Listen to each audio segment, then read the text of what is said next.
Sí, se tarda un poquito. Hoy sí, ya. Hoy sí, ¿verdad? Vaya, ya se escuchó por ahí que está. Vaya, vamos a ver la primera parte de la regulación de la expresión génica. Este es un tema del último parcial, ¿verdad? Del segundo parcial que van a hacer el martes 10 y que pues ha sido cambiado por motivo del examen de nuevo ingreso. Entonces, luego, hoy van a poder comprender algunos aspectos que se han venido hablando durante todo el ciclo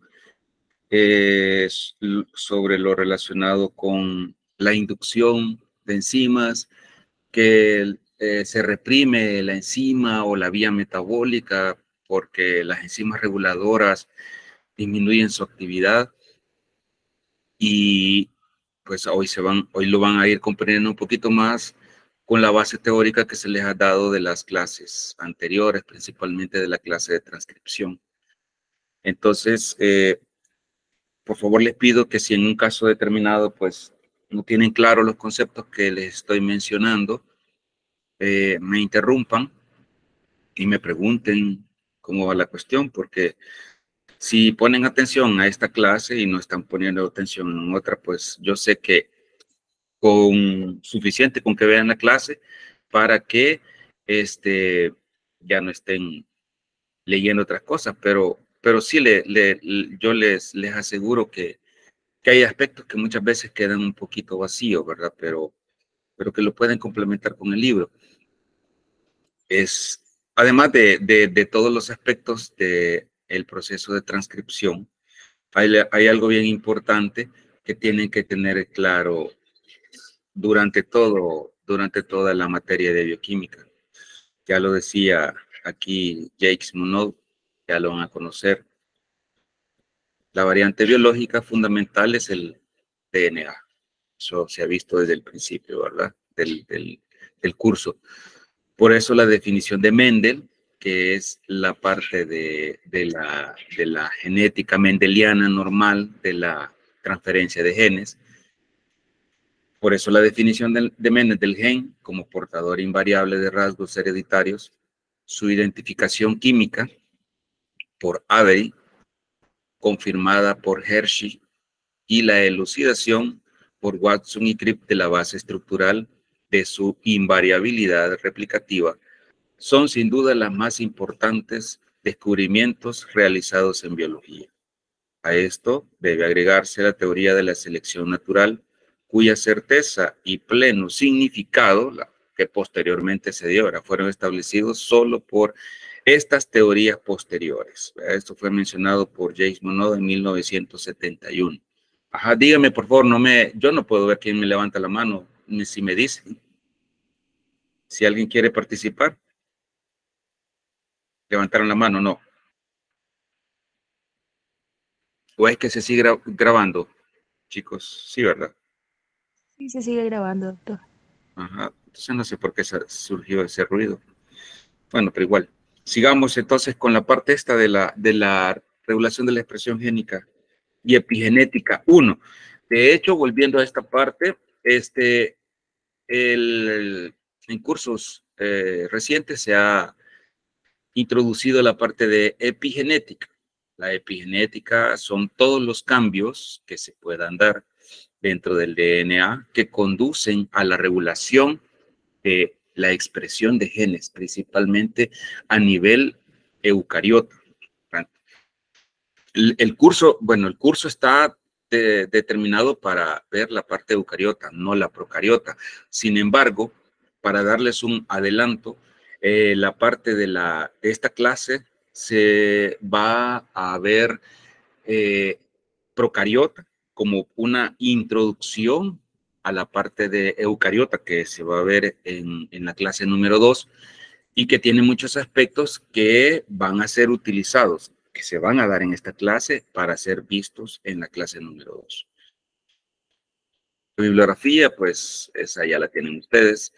El capítulo 28.1 y 28.2 de la regulación principios de regulación y regulación procariota son lo que vamos a utilizar. En el 28.2 hay una parte en la cual no la vamos a ver, que es lo último de la parte 28.2, que es la regulación de la expresión de genes de ARN ribosómicos. A partir de ahí ya no se va a ver porque he creído que es suficiente con las dos partes que vamos a ver de esa sección de regulación procariota, que son los operones de lactosa y el operón triptófano, ¿verdad? Eso es lo que vamos a ver en esa parte de la regulación procariota en la 28.2.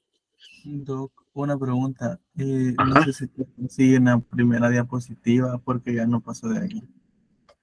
Ya no pasó, pero sí estoy avanzando. Espérate, me voy a salir entonces. Ajá, mira, aquí estoy, ¿ve? ¿La puedes ver? Sí, hoy sí se logra ver, solo que antes no se había quedado en la primera No. diapositiva.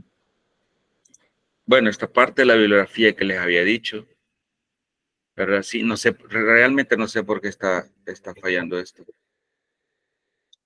La bibliografía de la videoconferencia es esta que les decía, ¿verdad? Del capítulo 28.1 y 28.2.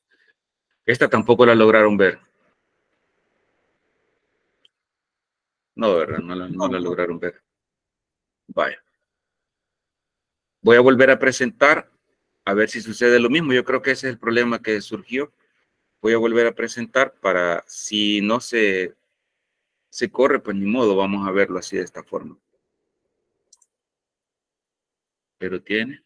Hoy sí se ve esta parte. No, es que se quedan, sí se queda llena de diapositivas, solo que se queda en literalmente toda la pantalla de PowerPoint. Bueno, no sé si volver a presentar. Doctor, tal vez si presenta la pantalla completa. Sí, la pantalla completa está permitida, me quiero ver. Entonces voy a dejar de presentar y voy a volver a presentar. Vale.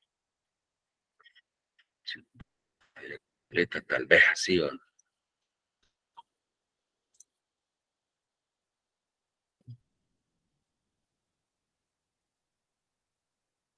Nada, no aparece nada.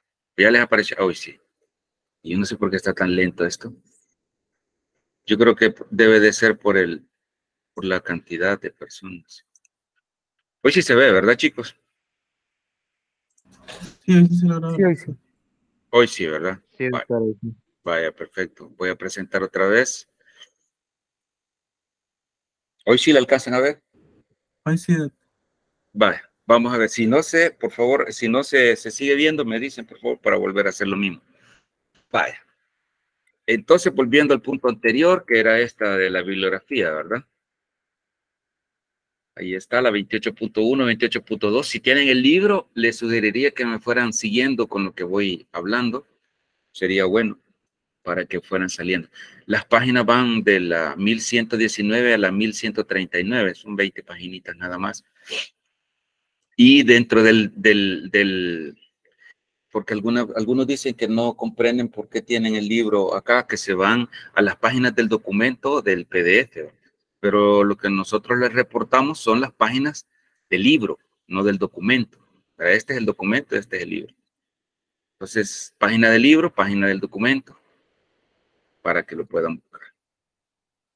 Vaya, entonces vamos a ver a esta parte de los puntos potenciales de regulación.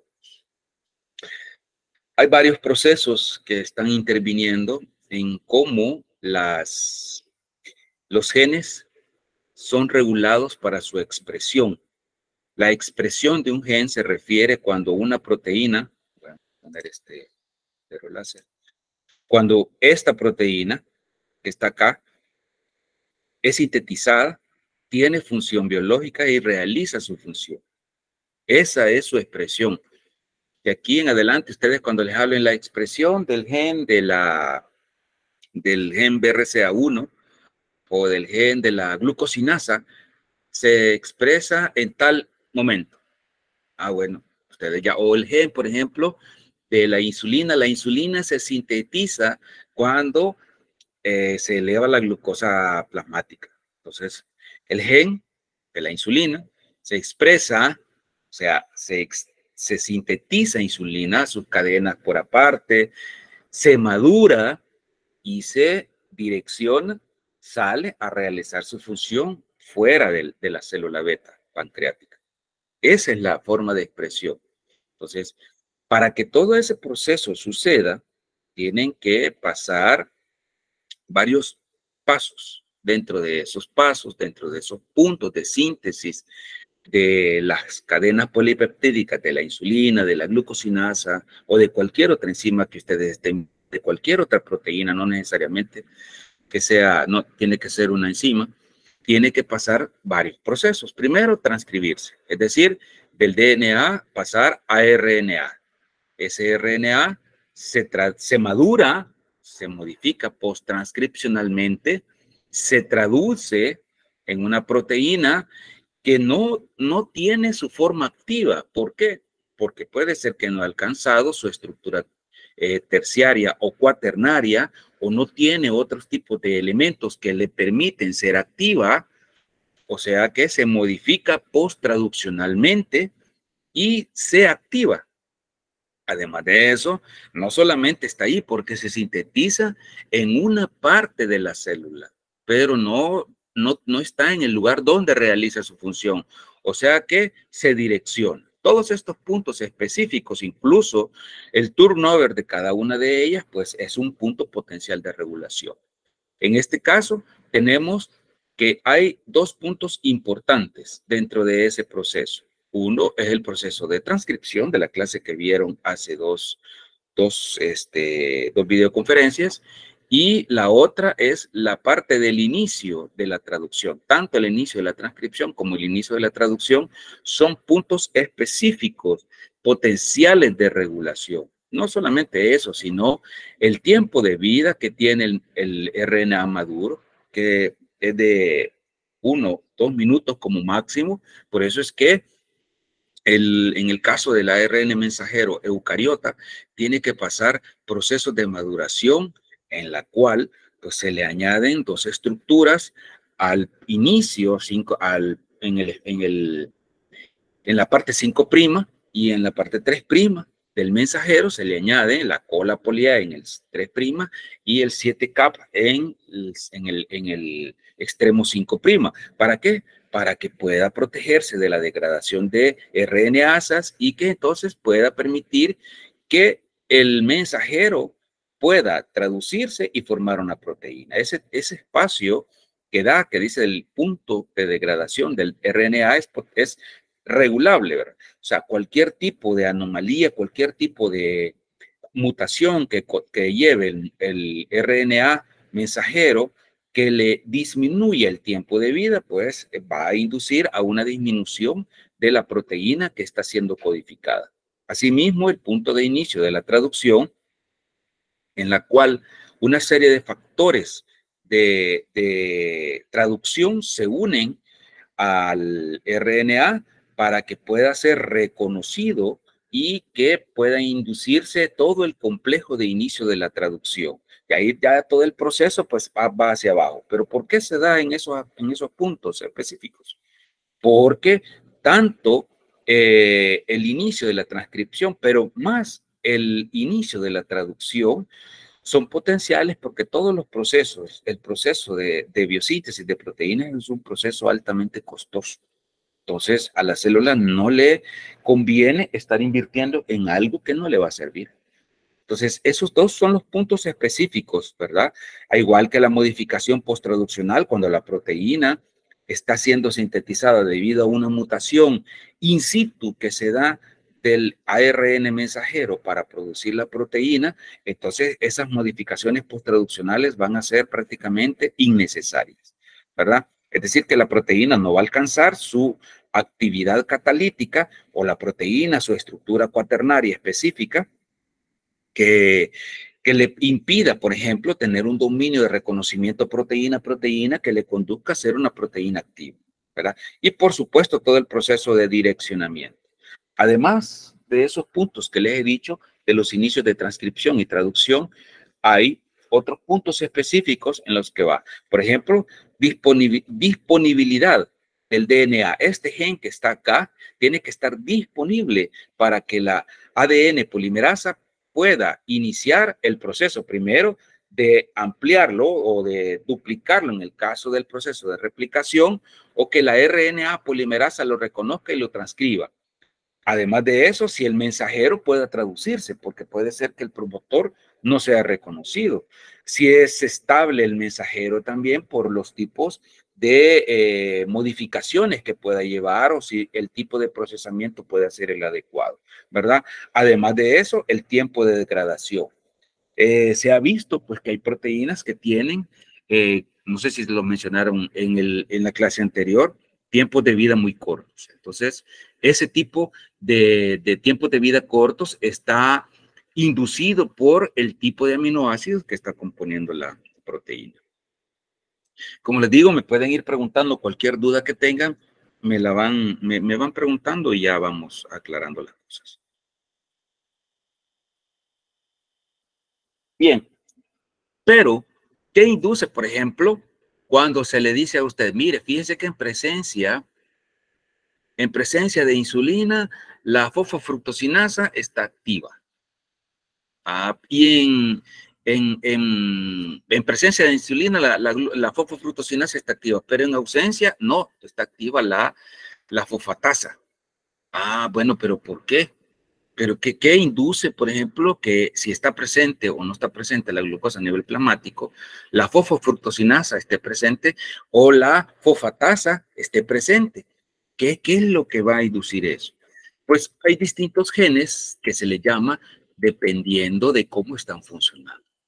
Aquellos genes que continuamente se están transcribiendo y expresando, independientemente de las condiciones que sean, y esas condiciones van a determinar que esos productos génicos, o sea, las proteínas de esos genes, estén aumentando o disminuyendo, pero nunca faltando, se le llama genes constitutivos o genes caseros o housekeeping, lo van a encontrar ustedes. Esa expresión de esos genes constitutivos se le llama expresión constitutiva. Ustedes encuentran en los libros que les dice el gen de la glucosinasa es un gen constitutivo. Bueno, ya lo saben que siempre se está, aunque disminuya, pero que puede aumentar su concentración o su producto, no su concentración, bueno, si aumenta el número de moléculas, también aumenta también su actividad, ¿verdad? Pero nunca llega a cero, nunca, nunca, nunca. Pero hay otros genes en las cuales su expresión se le llama expresión regulada, aunque generalmente no se le llama así, sino que va a depender también de si esos genes están apagados. Se le llama genes inducibles. Es un gen inducible que se da por presencia de esto. A esa actividad se le llama inducción. Y hay genes que son represibles que constantemente se van a estar activando, pero que cuando por alguna razón ya no se necesitan o hay una actividad que conduce que no es necesario, entonces esa actividad, esa expresión se lleva a cero, se le llama represión, ¿verdad? Entonces, genes, los genes se reprimen, el gen se induce o su expresión es constitutiva. Estos son los tres aspectos que ustedes van a ver durante el proceso, bueno, han visto durante el proceso de bioquímica y han visto en estas clases de genética. ¿Cómo puede ser esa red que se puede inducir a que un gen se active o que un gen se desactive, por ejemplo? Hay una señal, en este caso puede ser A, que induce a que se dé una actividad de ciertas enzimas, pueden ser las MAP-sinasas, por ejemplo, que inducen a la activación de un gen, de un producto génico, en este caso puede ser un factor de transcripción o puede ser otro tipo de producto, y que inducen a su actividad, que sea activa. ¿verdad? Vean ustedes esta parte por acá. Es un factor de transcripción que reconoce un promotor que se encuentra arriba de un gen. Pero ese único factor de transcripción no va a servir de nada si otros factores de transcripción que no pueden activarse directamente por una cascada de enzimas sinasas, sino que puede inducir a que se le elimine el inhibidor que tiene unido esa proteína normalmente y que la active. Entonces, esos factores que puede ser otro factor de transcripción, puede inducir a unirse al promotor y eso le permite a que formen un complejo enorme en esas secuencias que se encuentran corriente arriba de inicio del gen. En ese sentido, la RNA polimerasa va a poder reconocer efectivamente su promotor y va a inducir a la síntesis de su mensajero. ¿Qué implicará eso? Que el mensajero ya activo, ya maduro, puede inducir dos partes. Uno, una retroalimentación negativa para que se pueda seguir sintetizando más mensajero y que pueda formar esa proteína, o puede ser que realice una función feedback negativo.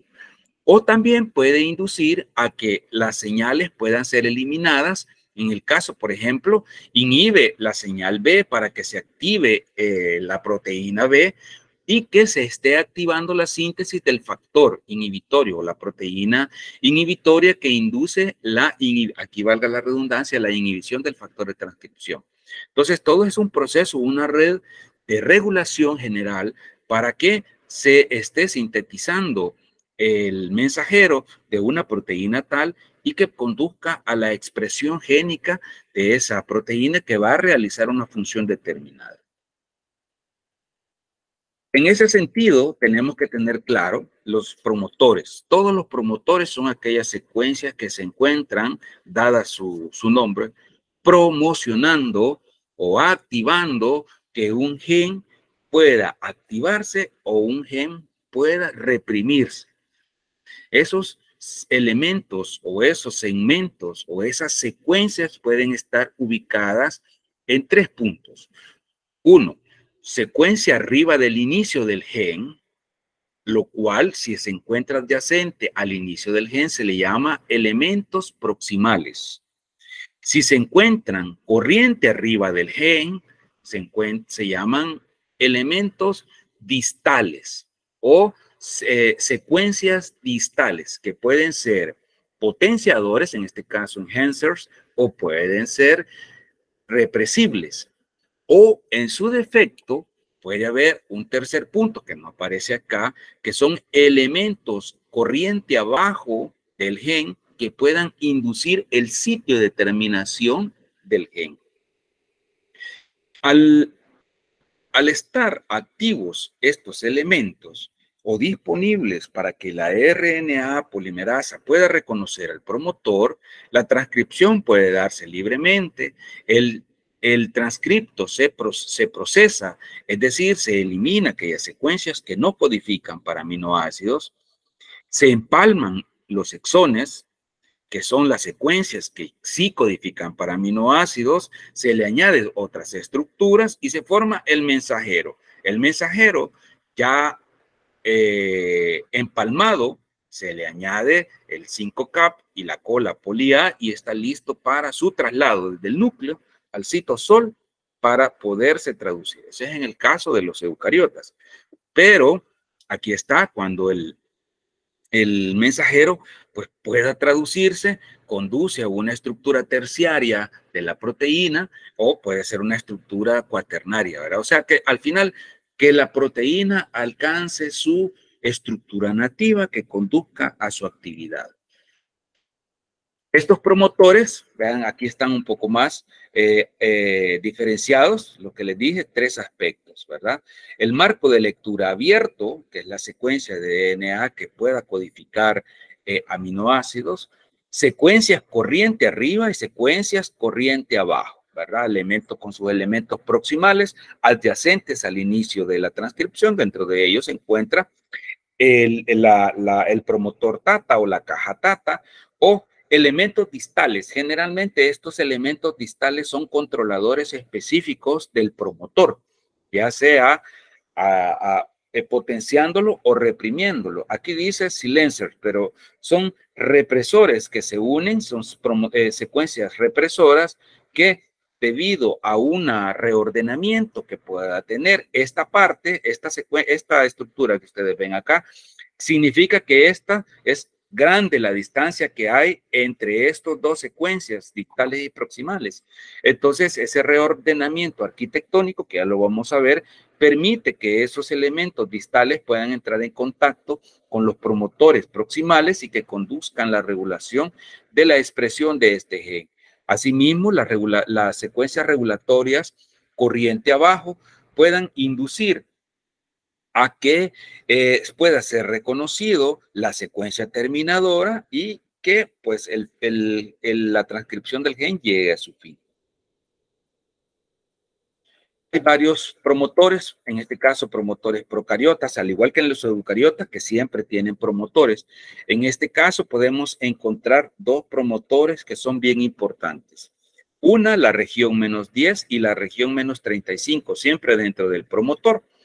Esas regiones que están aquí en amarillo, vean, de distintos tipos de genes, estos son los genes, esta es la región -35 y esta es la región -10, acá está, tienen una secuencia consenso. Secuencia consenso significa que después de hacer un estudio general de todas esas secuencias ubicadas en la región -35 de esos promotores, se ha llegado a la conclusión que más del 90% se acercan a la secuencia, en el caso de la región -35, de timina, timina, guanina, adenina, citosina, adenina, timina.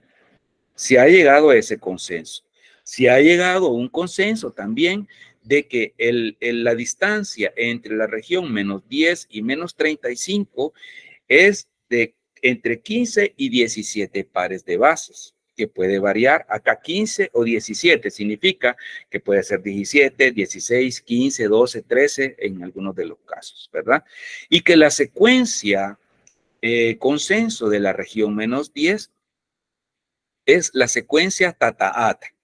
Por eso les decía la caja tata, así se le llama, y la región -35. Aquí se le llama tata-at precisamente porque pues, es bien prácticamente evidente, ¿verdad? Tata. La caja tata, dice, ya se sabe que los otros dos nucleótidos son adenina, timina.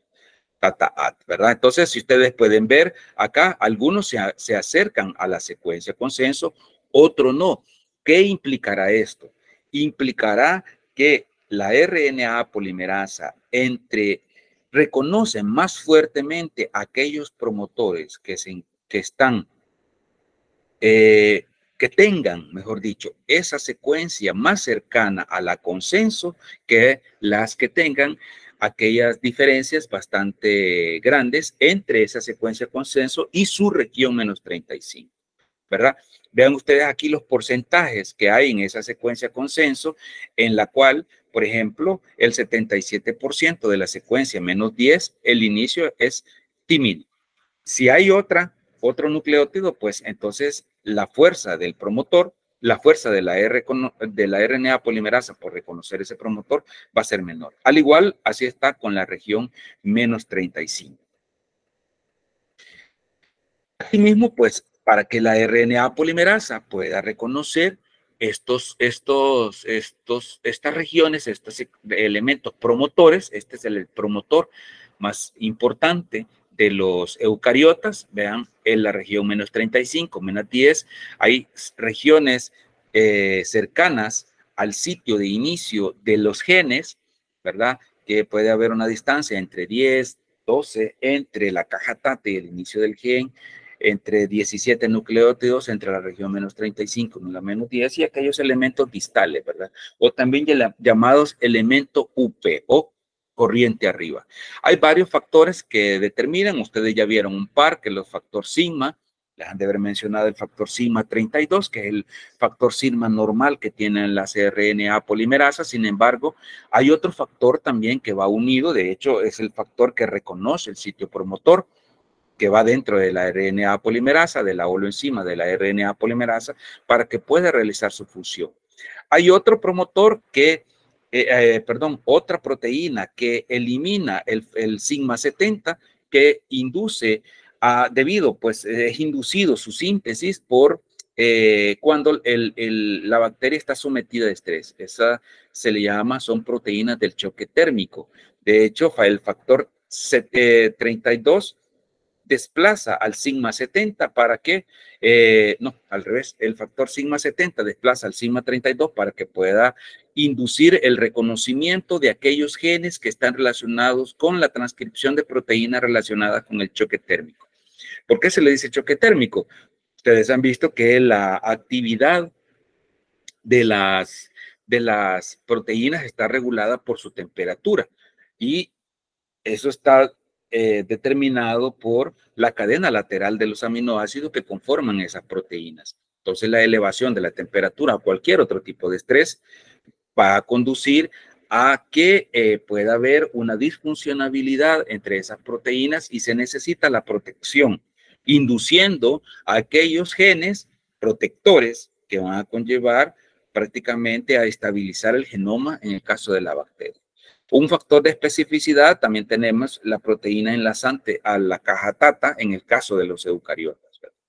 Asimismo, están una serie de proteínas, represores activadores, y se ha visto últimamente de aquellos RNA que se le llama RNA largos no codificantes. Es decir, son aquellas RNA, si ustedes ya lo vieron, todos los ARN, al menos los no codificantes significa aquellos que no codifican a proteínas, pero sí para RNA, que pueden ser mensajero, que no es una proteína, pero que lleva la información específica, puede ser un RNA transportador, que no es una proteína, o ribosómico, que conforme las unidades ribosómicas, ¿verdad?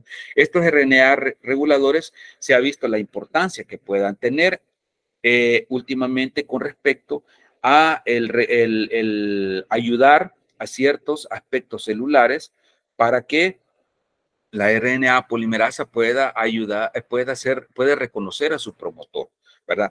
Puede reconocer estos promotores, que son los sitios específicos de reconocimiento por la RNA polimerasa. Si estos sitios específicos no están disponibles, la RNA polimerasa no funciona. Y aquí está nuevamente la secuencia consenso que les había mencionado, los cuales los represores y los activadores pueden o unirse en el caso de los represores, como ya lo vamos a ver, directamente a estas cajas, o pueden haber activadores que puedan inducir a otras proteínas a juntarse con la RNA polimerasa para iniciar la transcripción. Entonces, hay dos tipos grandes de regulación a nivel de la expresión de los genes. Una es una regulación negativa y positiva. La regulación negativa está relacionada con los represores. Cuando el gen está activo y entonces se apaga.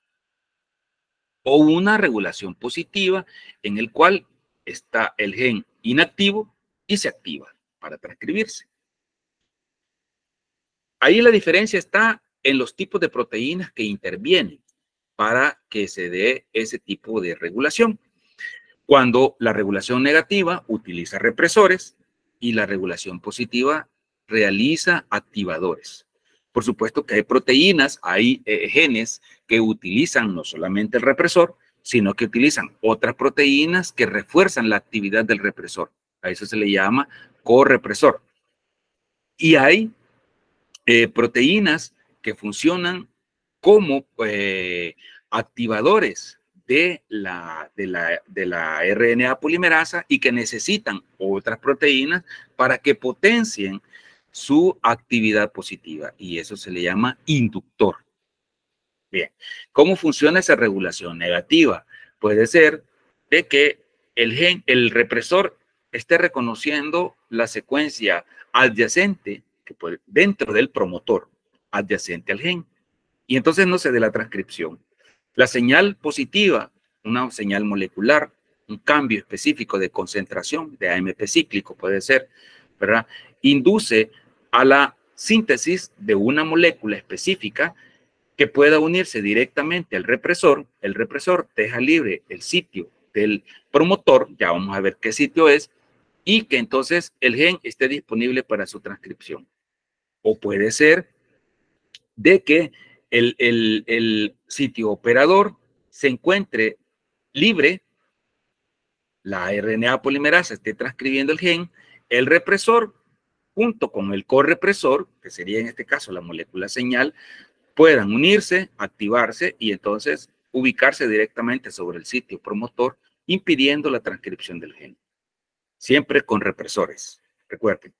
Ahora bien, cuando se da la regulación positiva, estamos hablando de que el activador unido a la RNA polimerasa reconoce al promotor y hay una molécula que induce a que al unirse con el activador ya no reconozca entonces la señal y entonces la RNA polimerasa no tiene mucha afinidad directamente sobre el sitio promotor y entonces el gen se apaga. U otro tipo de regulación es que la RNA polimerasa no tenga su activador, su reconocimiento es débil del sitio promotor y su activador con su inductor o su molécula señal en este caso puedan unirse libremente hacia la RNA polimerasa todo y cuando para activar el gen. Entonces, dependiendo de qué tipo de moléculas puedan estar involucradas en estos procesos de regulación, puedan inducir a que se active o se reprime la expresión. Cuando hay distancias muy elevadas, en este caso de los RNA, de los genes de los eucariotas, se da lo que se le llama reguladores arquitecturales, en los cuales las secuencias distales lejanas, ya sea activadores o represoras, que están alejadas del promotor, puedan inducir una serie de proteínas a que se ubiquen en sitios específicos de los genes formando un lazo, vean, un lazo que recluta otras proteínas que le ayudan a interaccionar directamente con la RNA polimerasa activando el gen. Por eso les decía que las dos flechitas que aparecían, las dos líneas que aparecen en este caso dentro de la secuencia significa que hay un espacio largo. Este complejo que se forma acá, de hecho, es tan grande, por ejemplo, que puede ser de esta forma, ¿verdad? En las cuales pueden haber sitios potenciadores o pueden haber sitios silenciadores donde según el represor, actuando directamente sobre complejos específicos de coactivadores, se le llama, que puedan haber proteínas reconociendo la caja TATA para inducir a la RNA polimerasa a su transcripción, ¿verdad? Eso pasa en el caso de los genes eucariotas. Bien, entrando entonces un poco para que ir avanzando en el proceso, estamos con estos dos señores que vimos antes de Jacques Monod, ¿verdad? Que es este señor que está acá, y François Jacob, que es este señor que está por acá, ¿verdad? Ellos, en la década de los 60, propusieron una idea que se le llamó el modelo del operón. En ese modelo explicaban ellos cómo es que se daban, cuando los genes se van a activar y los genes se van a desactivar. O genes on y genes off, ¿verdad? Entonces, ellos propusieron una idea novedosa en aquel momento, pues que como toda idea novedosa, pues al principio fue rechazada, pero luego fue adquiriendo aceptación dentro de los científicos. Hubo varias reuniones, dentro de las cuales estaba Barbara McIntosh, la cual fue la que descubrió los transposones que vimos en la clase anterior de cromosomas, en la cual ella pues explicaba cómo se daba estos transposones de los genes saltarines, ¿verdad? Genes saltarines no es que se dan normalmente de una generación en generación, sino que se da durante varias generaciones y que puede inducir a que se activen o se desactiven ciertos genes. De hecho,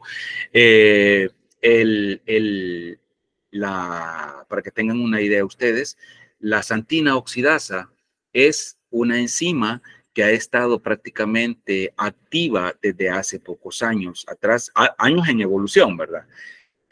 Debido a que la uricasa, que es la enzima que está eliminando más rápidamente el ácido úrico, pues durante el proceso de evolución y por una actividad de transposones, pues entonces perdió su actividad.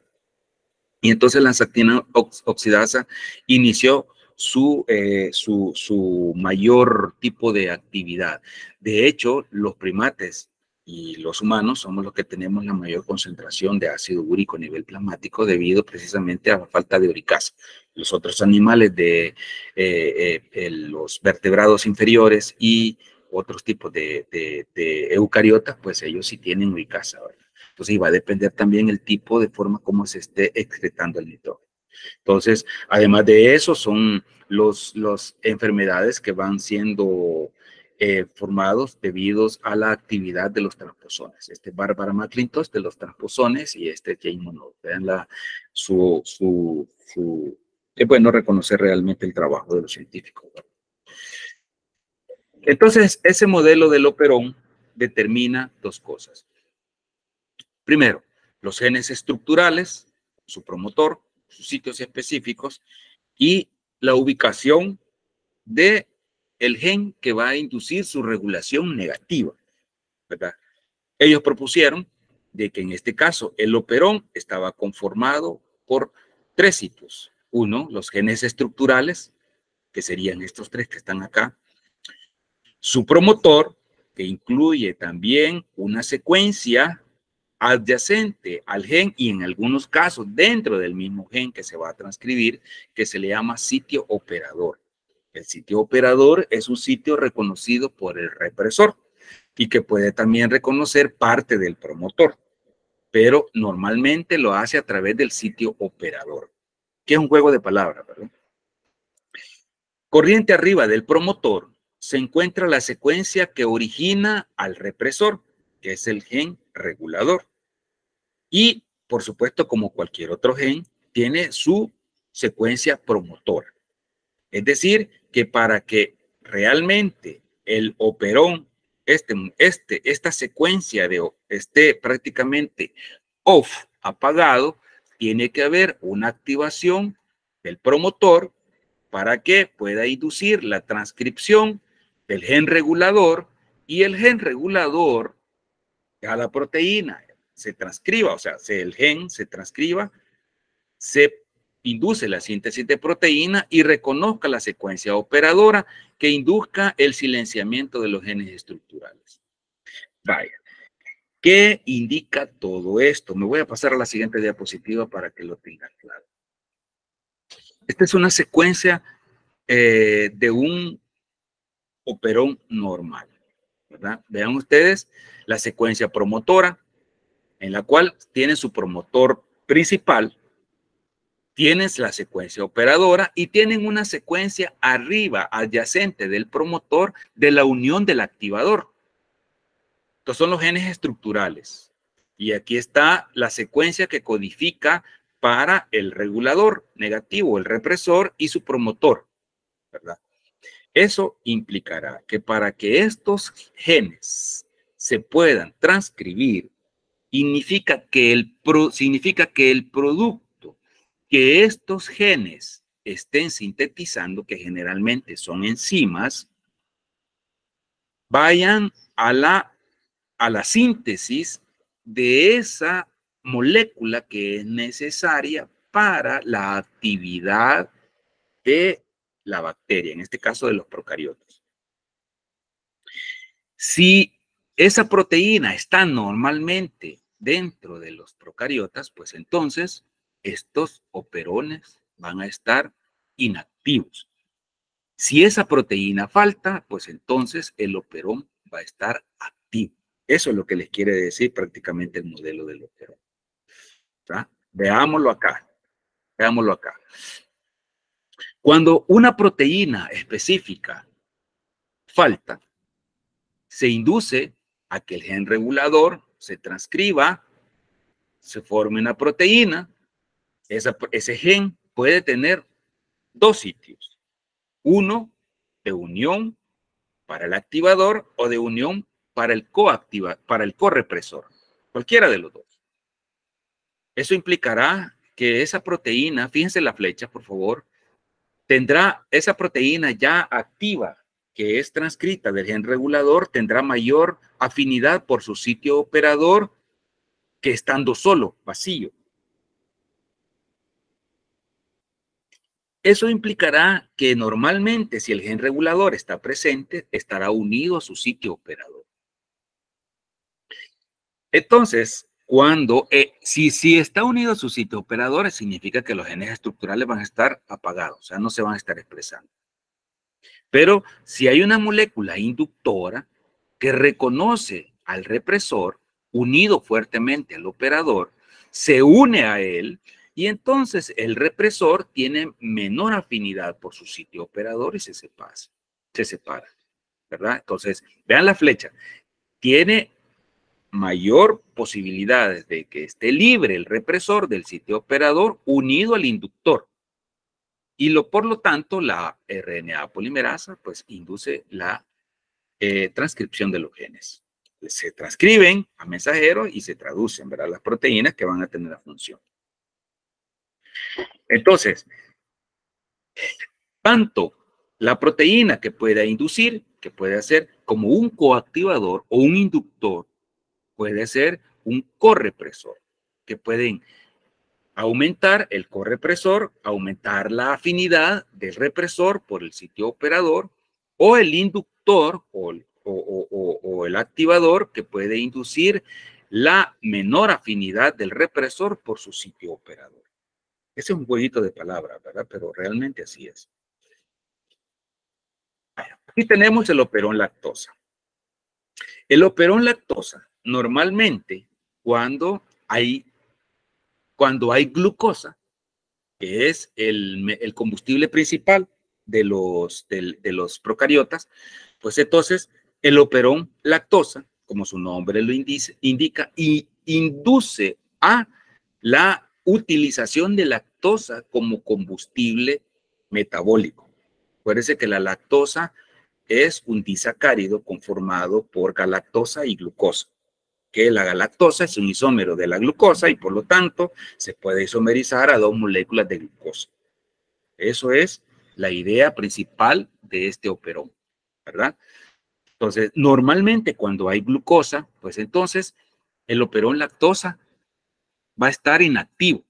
Cuando no hay glucosa, pues entonces el operón va a estar activo. Vamos a ver entonces cómo la bacteria está regulando esa utilización de combustible metabólico. Veamos acá. Aquí tenemos el gen regulador adyacente, que vean, aquí está. Se une a un correpresor, pues entonces se ubica directamente sobre su sitio promotor y entonces no ocurre la transcripción. Si está separado, implica, si está la RNA polimerasa transcribiendo los genes, indica que la glucosa va a estar presente.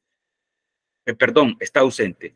Si el represor está unido a su correpresor, está directamente reconociendo al promotor, pues entonces indica que hay glucosa y por lo tanto no se necesitan los genes o los productos génicos de los que son codificados por el operón lactosa para activar el catabolismo de la lactosa.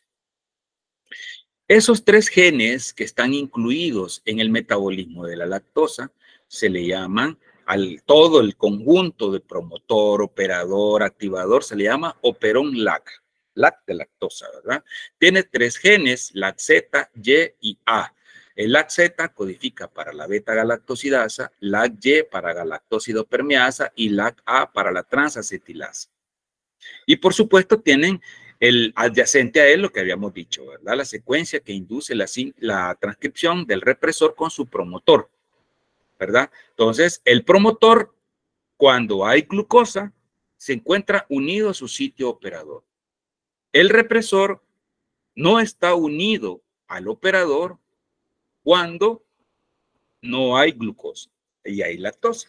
O sea, que se necesitan estos 3 genes. Está bien bonito este artículo que les he puesto por acá. No se los he subido, pero el que lo quiera, pues me dice que yo se lo puedo dar. ¿Cuáles son las funciones que pueda tener? ¿Cómo funcionan? Ya vamos a ver cuáles son cómo funciona esa regulación negativa, ¿verdad? Cuando hay glucosa presente. Fíjense, tenemos el gen Z, Y y A, adyacentes. Estos son los genes estructurales del operón LAC, ¿verdad? Tenemos su promotor. Entonces, adyacente al sitio promotor se encuentra el sitio operador, ¿verdad? Y el operón LAC, a diferencia de otros operones catabólicos, tiene, además del sitio operador adyacente al gen Z o al primer gen del operón, otros 3 sitios donde se pueden ser reconocidos por el represor. Es decir, sitios operadores. Uno que está dentro de la secuencia del primer gen, del gen de la beta-galactosidasa, y el otro se encuentra ubicado sobre la secuencia que da origen al represor, que ese es el tercer sitio operador. Este sitio se encuentra ubicado a menos 90 nucleótidos y el segundo sitio a 410 nucleótidos del inicio del gen. Eso implicará que cuando hay glucosa, el represor, que es este que está acá, ¿verdad? Verdaderamente tiene esta estructura. Vean esta estructura, fíjense, con sus sitios operadores, 2, 3, principalmente siendo este sitio que está acá, este que está acá, es este. Vale, pero ¿qué indica todo eso? Indica que si ustedes ven acá, no hay sitio promotor disponible para la RNA polimerasa. Entonces, la transcripción de los genes está bloqueada. Vaya, pero cuando dice aquí la represión no es absoluta, eso significa que para que la actividad de los genes sea inmediata en respuesta a la ausencia o presencia de glucosa, implica que este represor pueda en un momento no reconocer al operador, se separa y entonces se transcriben los genes. Y hay enzimas. Se vuelve a ubicar. Se reprime la transcripción. ¿Por qué todo es eso? Porque acuérdense que si pasa mucho tiempo la bacteria sin poder utilizar combustible metabólico, pues se va a morir, ¿verdad? Entonces, por eso es que la represión no debe de ser absoluta, aunque la concentración de los productos génicos acá, pues no sea la adecuada, pero sí va a iniciar el proceso y va a inducir la activación general de todo el operón. ¿Cómo es que se va a dar esta secuencia? Vean, entonces acá el represor se une a el sitio promotor en esta forma que está acá. Vean, esto que está acá es esto. Y verdaderamente la secuencia que va a tener, va a reconocer esta secuencia específica en dirección 5' y en dirección 3'. Acuérdense que aquí hay una doble banda, ¿verdad? Que es antiparalela. Entonces, lo que reconoce fuertemente son estas dos secuencias palindrómicas. Los palíndromos, se los han mencionado anteriormente en las, bueno, se los tuvieron que haber mencionado directamente en la clase de transcripción y replicación. Son secuencias que se leen. Una secuencia es igual, pero leída al revés. Vean, esta secuencia es palíndroma a esta, ¿verdad? Entonces, esas dos secuencias son reconocidas y forma esta estructura en forma de lazo. Vean, el promotor está prácticamente escondido de la RNA polimerasa, entonces los genes están prácticamente apagados, ¿verdad? Aquí hay proteínas específicas estructuras dentro del represor que pueden reconocer precisamente estas secuencias palindrómicas, ¿verdad? Estas secuencias palindrómicas se le llama, son proteínas reguladoras que reconocen al DNA y son de forma independiente e implicará que esos dominios específicos, esas secuencias de las proteínas, o sea, del represor en este caso, ¿verdad? Para que lo entendamos, reconoce secuencias específicas dentro del DNA que pueda inducir. Generalmente estas características son grupos de dadores y aceptores de electrones. Entonces, lo reconoce precisamente aquellas, dada la estructura del DNA con el superenrollamiento, puedan inducir su actividad, su reconocimiento por proteínas, reconociendo esas secuencias y por lo tanto regulando en off la actividad de los genes. Esos reconocimientos se da precisamente mayor probabilidad en el circo mayor. En el circo menor, en la región mayor, en el surco mayor del DNA. Y en el surco menor se puede dar en menor proporción, ¿verdad? Entonces, generalmente, como les digo, son estas estructuras que forman, ¿ven? Puentes de hidrógeno, ¿verdad? Entre sus componentes y que puedan inducir más fuertemente la unión de la proteína con las secuencias, ¿verdad? Generalmente, estas estructuras son dominios pequeñitos dentro de los represores o de la proteína que va a ejercer su actividad reguladora y que une o reconoce palíndromos, como específicamente hemos visto con el caso del receptor del represor LAC. Esas proteínas lo que hacen que a través de varios tipos de residuos de aminoácidos, en este caso puede ser glutamina, que esos son los principales residuos de aminoácidos que pueden inducir ese reconocimiento en esos dominios, lisina, glutámico, glutaminas, paragina y arginina, que son los principales residuos de aminoácidos que van a reconocer. Vean en este caso de la glutamina y las paraginas forman esos dos puentes de hidrógeno que son prácticamente inusuales, al igual que la arginina forma al unirse prácticamente a la secuencia del gen a través del reconocimiento de las bases nitrogenadas, principalmente de la adenina, ¿verdad? Junto con, al reconocer el nitrógeno, de los nitrógenos de la posición 6 y 7 de la adenina, al igual que la posición 6 y 7 del oxígeno de la guanina, puede ser reconocido para formar estos dos pares de bases inusuales, ¿verdad? Entre los residuos de aminoácidos. Hay cuatro realmente, vamos a ver rápidamente dos tipos de dominios que pueden tener esas proteínas reguladoras y que reconocen secuencias palindrómicas dentro del DNA, que son la hélice, giro, hélice y los dedos de zinc. Y hay también interacción proteína-proteína, ¿verdad? Pero eso creo que la vieron anteriormente en las clases anteriores. A mí lo que me va a interesar precisamente es interacción hélice, giro, hélice. Dígame. Hola. Hola, hola. Creo que el sonido fue porque yo entré, doctor, porque se me había salido y volví a entrar, creo que por eso sonó. Ay, vale. Pero se sigue viendo, ¿verdad? Ahorita. Sí. Vale. Ok, sigamos viendo esto. Bueno, entonces, como les decía, esta interacción proteína-proteína que la vieron en clase anterior, pero estas que están acá son interacción proteína reguladora con el DNA. Que estas dos son las que me van a interesar. La vamos a ver rapidito porque se los van a mencionar en las clases posteriores, ¿verdad? Aquí está la interacción de dedos de zinc y la hélice giro hélice. Fíjense, estos dominios que están acá, está la hélice, giro, hélice. La interacción se da a través del giro, o sea, es decir, una hoja de alfa hélice con una hoja plegada beta, por eso se le llama hélice giro hélice, rompedora de hélice, ¿verdad? Rompe la hélice. Pueden haber en esa interacción directamente, si esta aquí hay, puede estar la proteína grandamente y este es el DNA, ¿verdad? La interacción se da a través del giro. Aquí está también el dedo de zinc, que es la otra parte de interacción. El dedo de zinc es la interacción que pueda darse, acá está la interacción que pueda darse de un dominio que está unido a un átomo de zinc interaccionando con cadenas laterales de los aminoácidos que pueden ser de dos formas.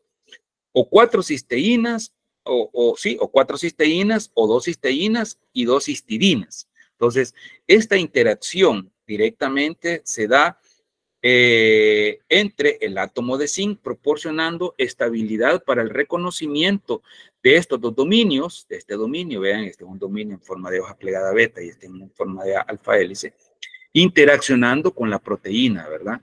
Con el DNA, perdón, de la proteína interaccionando con el DNA.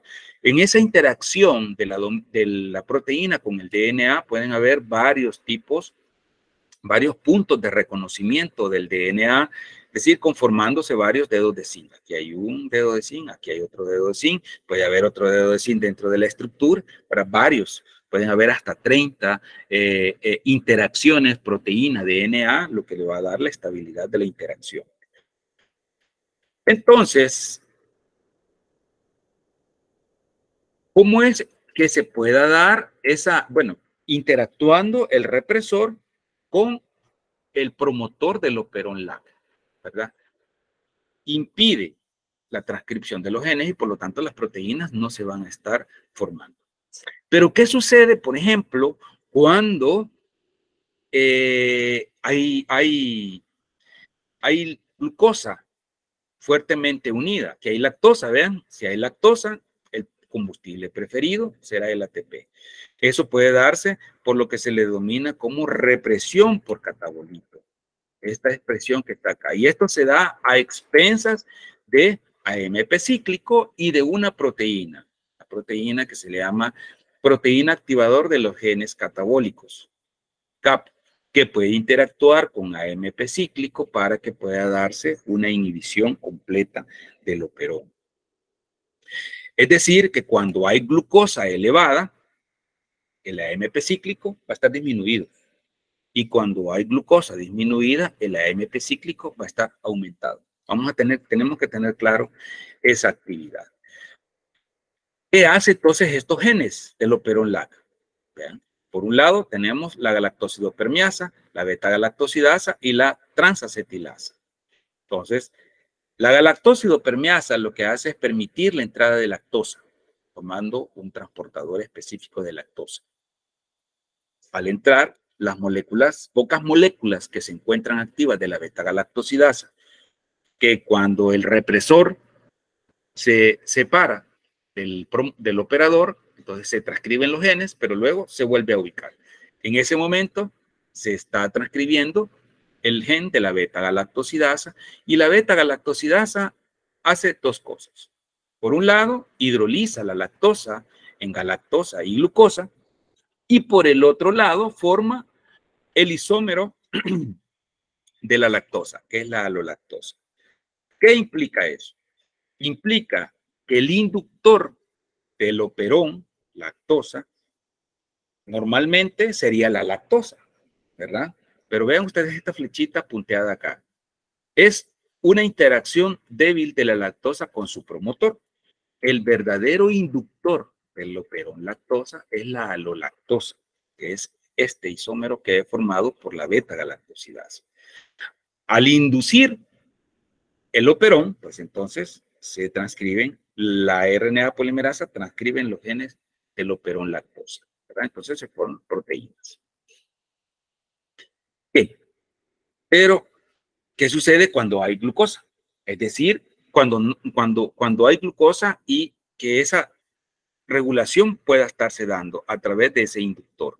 Vean, glucosa disminuida, el AMP cíclico se encuentra elevado, unido a la proteína que se encuentra unida al gen del catabolito. AMP cíclico con la proteína. Entonces, reconocen el sitio específico y por lo tanto se puede inducir los genes. ¿Por qué? Porque no hay glucosa, ¿verdad? Entonces, el complejo que hay entre la alolactosa y el represor pueda inducir a esa baja afinidad del represor por el promotor.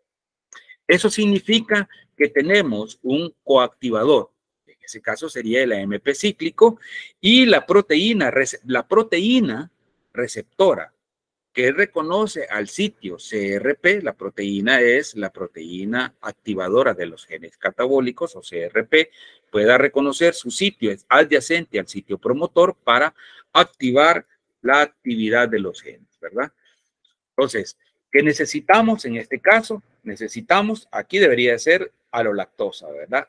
Alolactosa necesitamos, por un lado, que se inhiba la afinidad del represor por el promotor, inactivándolo, y por el otro lado, activando a través de la proteína, activando a la RNA polimerasa para que transcriba los genes. A esas dos formas, esos son los dos mecanismos. Entonces necesitamos, por un lado, una fuerte inducción en la cual necesitamos lactosa para inactivar el gen, vean, lactosa para inactivar el gen, y por el otro lado, glucosa para aumentar la actividad del AMP cíclico que pueda activar al inductor, que es la proteína, ¿verdad? Ya la proteína activa, vean ustedes acá, es reconocida y permite a la RNA polimerasa transcribir.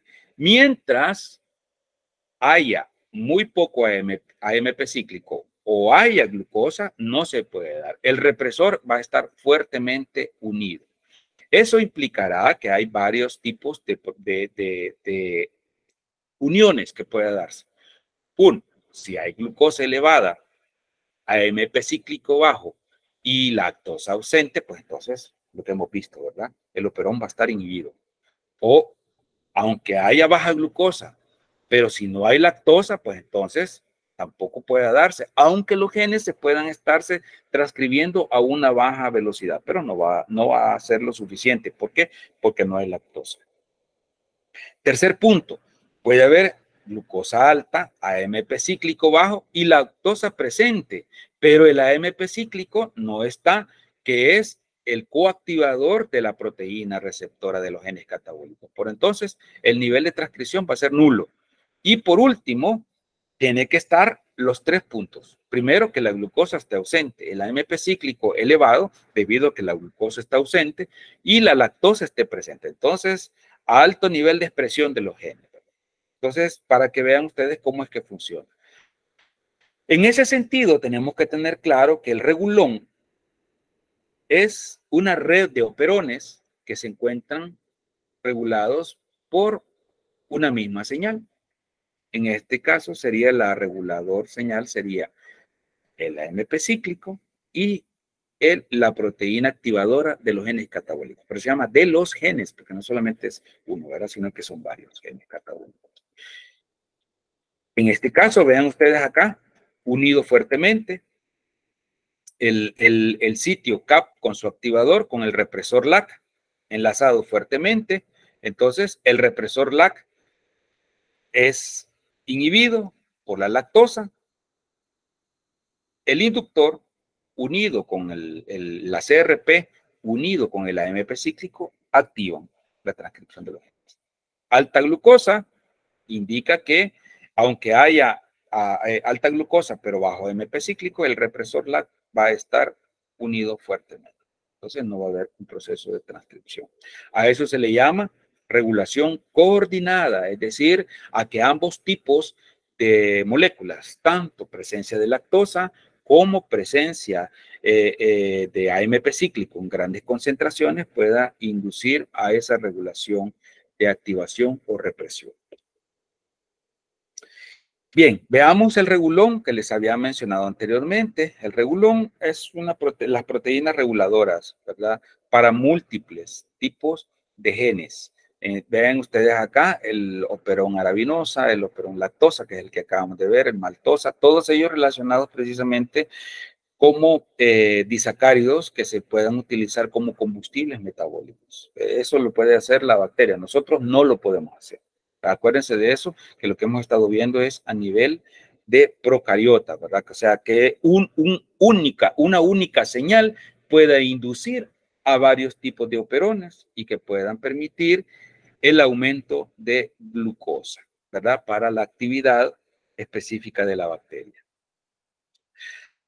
Aquí está más de lo mismo, el regulón, el mismo represor unido, ¿verdad? Al operón LAC y así a los sitios operadores de los distintos genes catabólicos. Y aquí está la diferencia, ¿verdad? Entre un operón, que hemos visto de forma individual, y un regulón, ¿verdad? Ahí lo van a ustedes a tener en su video, pues para que lo puedan ver específicamente. Voy a seguir porque quiero darles un poquito de tiempo para que ustedes vayan al menos a descansar unos minutos antes de la discusión de grupo las personas que lo tienen.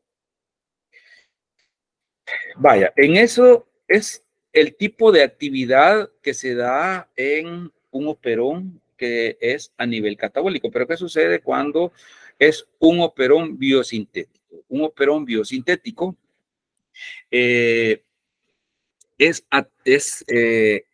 Por ejemplo, el operón triptófano, todos aquellos aminoácidos que están siendo sintetizados, porque la bacteria puede sintetizar, a diferencia de nosotros, que nosotros tenemos 20, ciertamente de ellos podemos utilizar 10, porque lo podemos sintetizar, y otros 10 lo tenemos que escoger del medio. Nosotros, la bacteria no. La bacteria puede sintetizar los 20 y más, todos los demás, y por eso tiene genes específicos para que pueda darse el proceso de síntesis, ¿verdad?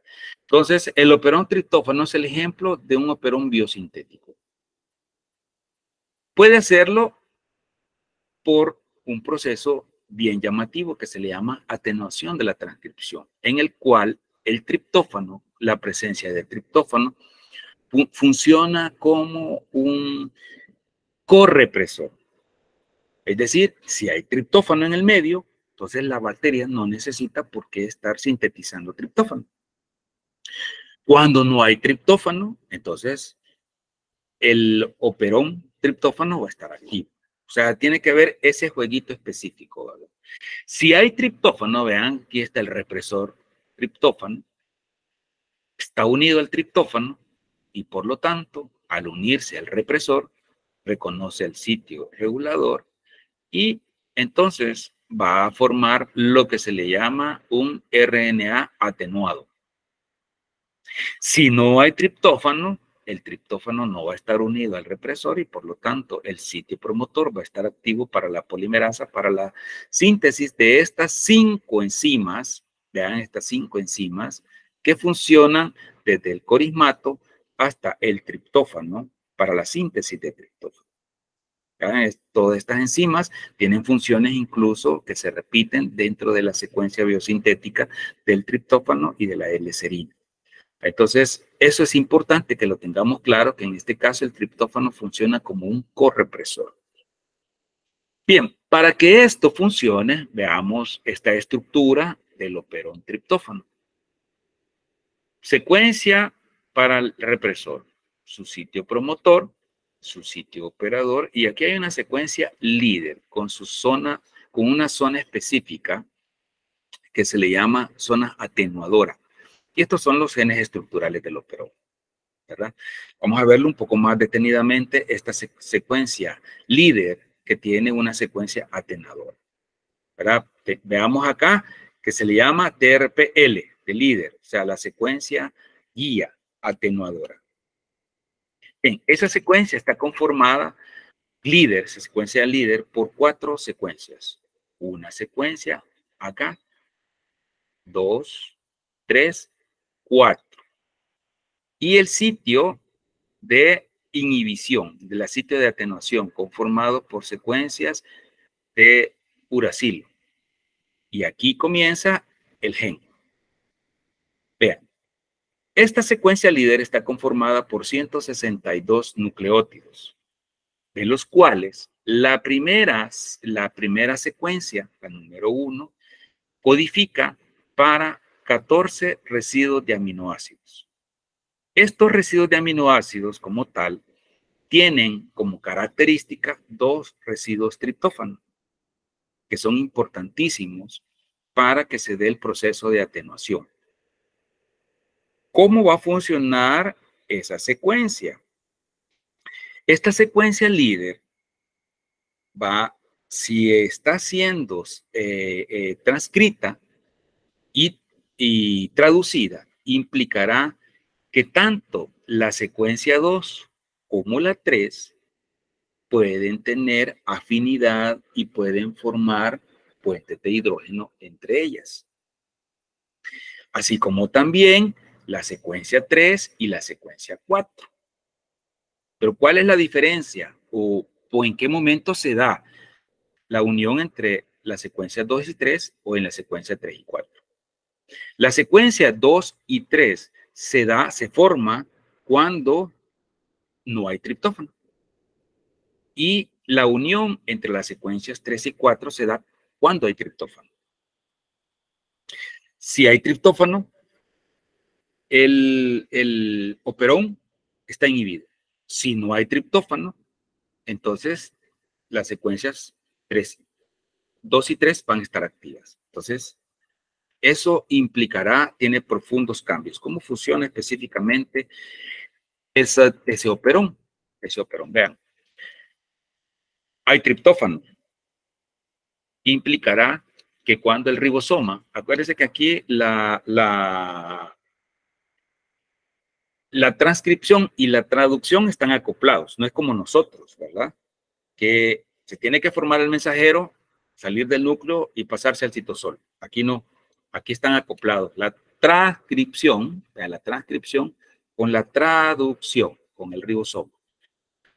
Entonces, el ribosoma comienza a traducir la primera secuencia, que les dije que llevaba 14 residuos de aminoácidos. Dentro de ellos están estos dos, W que están acá, que son los triptófanos. Estos dos que están acá. Si hay triptófano, implicará que hay mucho ARN transportador que va cargado con triptófano. Entonces, cuando se está transcribiendo el gen, no da tiempo para que la secuencia 2 se acople con la secuencia 3. Pero sí se puede dar a través de la formación inmediata o la transcripción inmediata de la secuencia 3 con la secuencia 4, formando esa estructura atenuadora. Entonces, cuando el ribosoma viene, pasando por la secuencia 2 y llegando a este bucle que se forma a través de la interacción de puentes de hidrógeno entre las secuencias 3 y 4, no puede pasar. Entonces, no puede tener acceso al inicio de los genes. Pero, si no hay glucosa, si no hay triptófano, implicará que cuando va pasando el ribosoma sobre esos dos codones que codifican para triptófano, su proceso, su movimiento sobre la secuencia 1 va a ser más lenta, lo que va a dar más tiempo a que la secuencia 2 y la secuencia 3 puedan unirse. Es decir, que vean esta estructura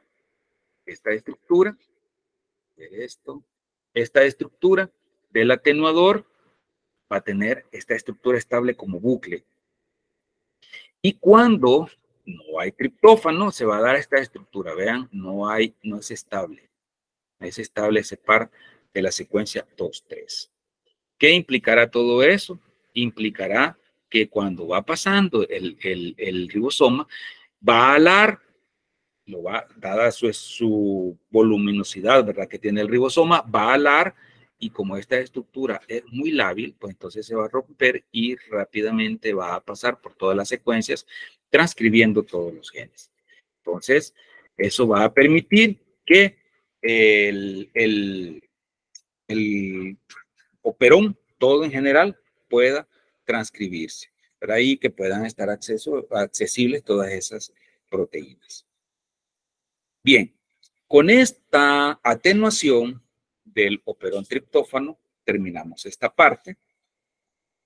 En el caso de la expresión procariota, vamos ahora a la clase de la expresión en eucariota. Esta diapositiva, si ustedes quieren, la vemos que prácticamente una de las primeras que vimos, la más simplificada para en el caso de en general, ¿verdad? Aquí vamos a ver cómo es que se da los principales niveles de regulación a nivel eucariota, que es lo que nos va y que no lo tienen los procariotas, por supuesto, ¿verdad? Siempre se da en esos pasos, pero hay otros procesos que tienen que ver con el inicio y que tiene que ver también con la parte de epigenética. Entonces, lo voy a repetir esta diapositiva en la clase anterior, en la clase posterior que viene, que es la regulación de la expresión génica, y nos vamos a quedar dos para ver solamente la parte de eucariota, y vamos a ver nada más hasta el operón triptófano. ¿Verdad? Si hay preguntas al respecto, me dicen, por favor, para poder aclararlas, o si no hay, ¿verdad? Nos quedamos acá. ¿Qué dicen ustedes? Doctor, yo tenía una pregunta. Vaya, dígame pues. En el caso entonces, cuando sí hay triptófano, entonces el operón va a estar inactivo. Sí, exactamente. Okay. Si hay triptófano, Vea, si hay triptófano, el operón va a estar inactivo. Va a darse esta forma atenuada, es decir, se va a estar uniendo la secuencia 3 y la secuencia 4, que forma el atenuador. Esta secuencia que está acá, el atenuador. O sea que se va a estar dando esta estructura, que va a ser la estructura atenuadora y va a formar el mensajero. Si hay triptófano. Si no hay triptófano, entonces se va a formar esta estructura, este bucle 2,3, vea, la cantidad de puentes de hidrógeno que hay acá es una estructura muy inestable. Y entonces se va a dar la transcripción, todo y cuando no haya triptófano. Gracias. Sí. Bueno, ¿otra pregunta, chicos? Ninguna. Vale. Ok. Si no hay preguntas, pues entonces nos quedamos acá. Ahí ustedes decían. Léanse el libro del capítulo 28.1, 28.2. Pero ya con esta explicación creo que se les va a hacer un poco más fácil comprender. Vale, quedamos entonces acá. Vayan a comer un poquito para la discusión de grupo, ¿verdad? Cuídense mucho. Voy a tener la grabación. Hasta pronto, chicos. Adiós.